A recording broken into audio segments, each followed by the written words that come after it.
This has been a firestorm of controversy, right? Like, a lot of people have very strong, passionate opinions about whether people should be paying back their student loan debt. Borrowers with federal student loans are waking up to interest rates accruing starting today, September 1st. They've been on pause for years now, along with those repayments.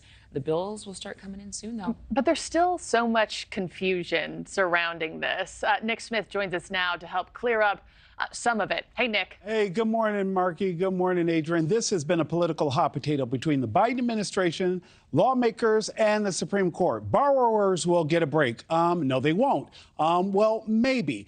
And while the Biden administration says they're continuing to work on ways to reduce student loan debt, after a 3-year pause, today will mark the first significant step in restarting the process of student loan repayment.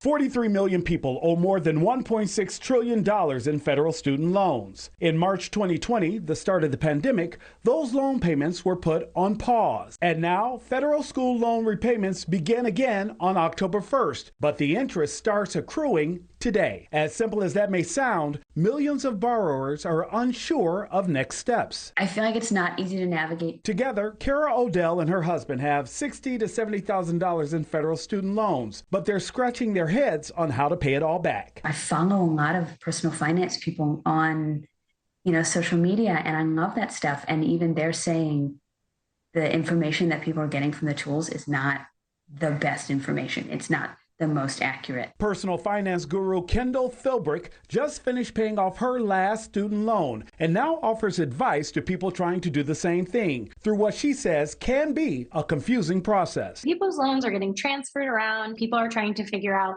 does this plan apply to me? How does the plan really work?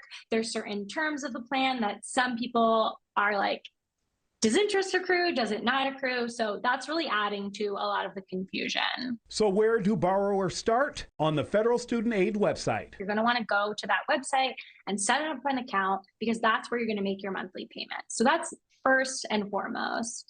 After that, you want to make sure your contact information is up to date. And then there definitely is a checklist of things that I recommend that all borrowers do in anticipation of their first payment being due in October. Make sure you know where your loans are. Make sure you can log into your servicer account and all your contact information is current. Check your payment amount. If it needs to change, apply for a different repayment plan. The last thing is, for people that might have been on automatic ACH payments pre-COVID or people that want to get on them now, which, by the way, if you do, they give you a 0.25% discount on your interest rate. You are going to need to apply for that. For millions like Kara Odell, now is back to whittling down student debt on a monthly basis. It's like paying your taxes. You have to do it, and you have to hope that maybe the next person in office is going to, take up this cause and be able to advance it further.